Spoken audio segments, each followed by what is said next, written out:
High rate digester से start करते हैं। हाई रेट डाइजेस्टर क्या है? इसकी कैपेसिटी जो होता है, हाई रेट डाइजेस्टर से मतलब ही है कि इसका जो है डाइजेशन कैपेसिटी जो है हाई होगा। और ए ट्रीटमेंट प्लांट, इसकी जो कैपेसिटी होती है for the treatment of for the digestion of sludge, ये होता है more than 4 mld, 4 million litre per day होता है। और इसका जो होता है रेट ऑफ डाइजेशन होता है हाई होता है।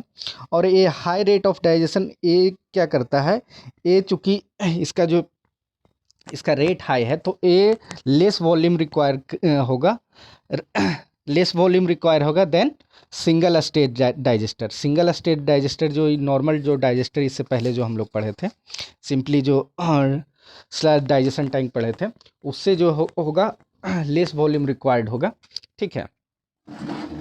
और उसका डाइजेशन कैपेसिटी हाई होगा। ये जो है 4 मिलियन लीटर पर डे या उससे अधिक तक जो है ये डाइजेस्ट कर सकता है स्लज को। तो इसका जो है हाई रेट डाइजेस्टर जो है आप देख सकते हैं।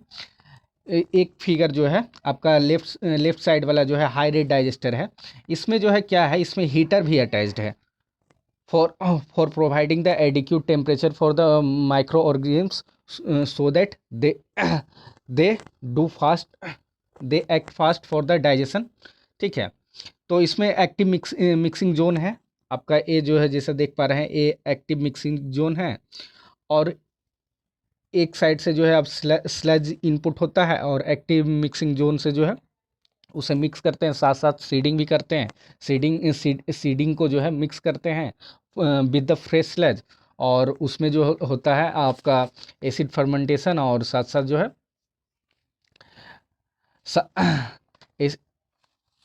एसिड डाइजेशन जो एसिड फर्मेंटेशन, एसिड रिग्रेशन और एल्कलाइन फर्मेंटेशन, ये तीनों चीज़ें होता है, ठीक है।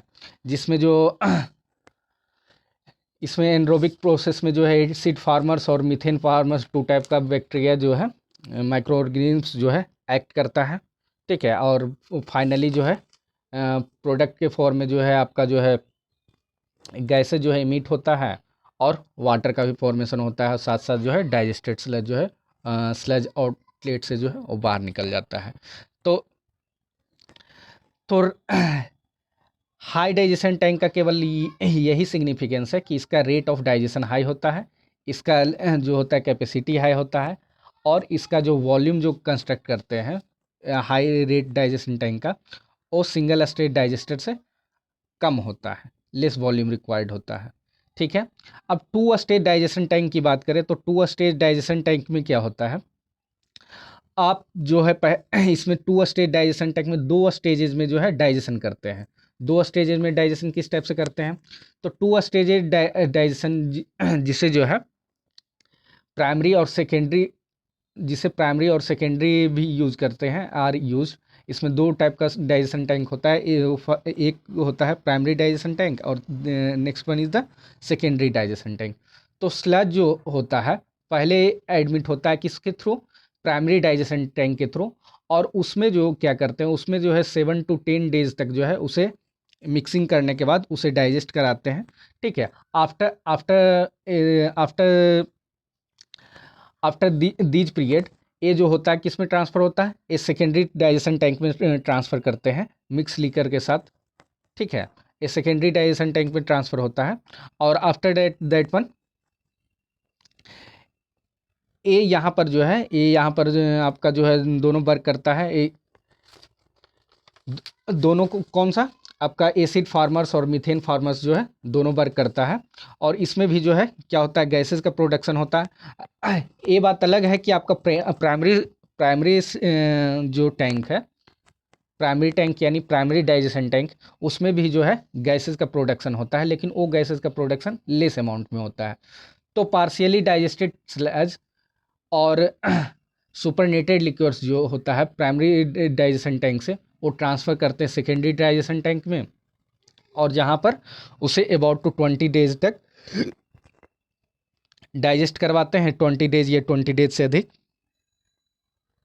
आफ्टर दैट जो है स्लज आउटलेट से निकाल देते हैं और प्राइमरी डाइजेशन टैंक से भी स्लज जो आया वो जो है स्लज डाइजेशन टैंक से वो बाहर निकाल देते हैं। ठीक है।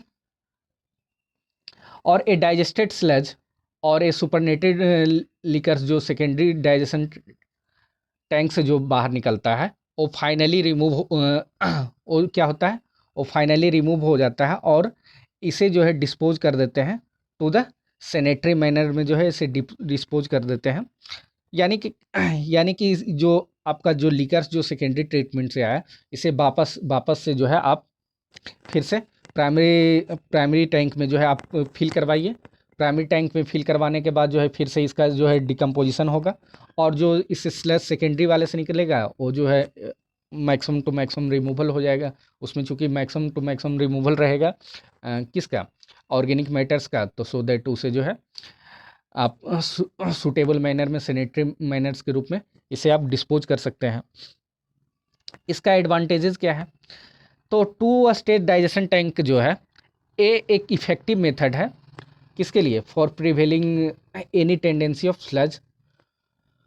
स्लज के शॉर्ट सर्किट के लिए सूटेबल मैनर है। और जिसमें जो होता है जो कि इस शॉर्ट सर्किट का जो फेनोमेना जो होता है ये सिंगल स्टेज डाइजेस्टेड टैंक में होता है और इसमें क्वालिटी ऑफ सस्पेंडेड लिकर्स जो प्रोड्यूस होता है ये यहाँ पर जो होता है ये सिंगल स्टेज से ज़्यादा मच बेटर होता है। यानी कि इसमें कंपैरेटिवली ज़्यादा मैक्सिमम रिमूवल होता है सस्पेंडेड लिकर्स का। तो मैक्सिमम रिमूवल होता है तो ये क्वालिटी जो होता है ये प्रोड्यूस होता है सुपरनेटेड लिकर्स जो होता है वो उसके कंपेरिजन में अच्छा होता है। इसके जो है उतना ज़्यादा डाइजेशन की ज़रूरत नहीं पड़ती। इसे जो है आप एज ए सैनिटरी मैनर्स में भी जो है इसे रिमूव कर सकते हैं। ठीक है, विद द डाइजेस्टेड स्लज जिस टाइप से आप रिमूव कर रहे हैं, जो आप बाहर निकाले उसे ओपन एटमॉस्फेयर में छोड़ दिए, उसी टाइप से सुपरनेटेड लिकर्स को भी आप रिमूव करा सकते हैं।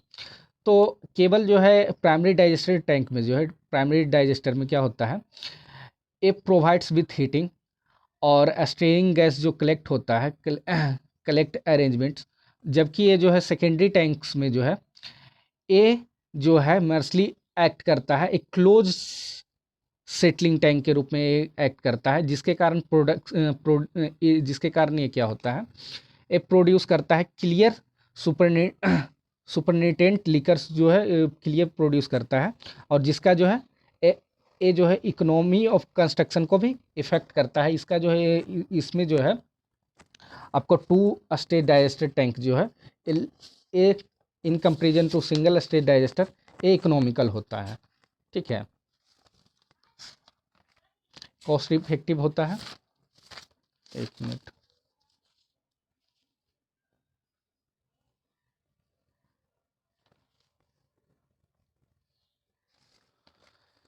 Next one is the two stage digestion offers freedom from the large scum formation. इसमें जो है लार्ज स्कम फॉर्मेशन जो है इसमें नहीं होता है इससे in any of the digestion tank.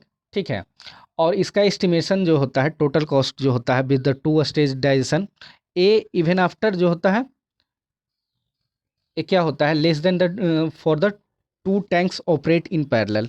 ये जो इसका जो है टोटल कॉस्ट जो होता है टू स्टेज डाइजेशन का वो उससे कम ही होता है पैरेलली जो टू टैंक्स जो आप सिंगल स्टेज का आप अगर ऑपरेट कीजिएगा उससे कम ही कॉस्ट होता है। तो चलिए हम लोग नोमरिकल देख लें।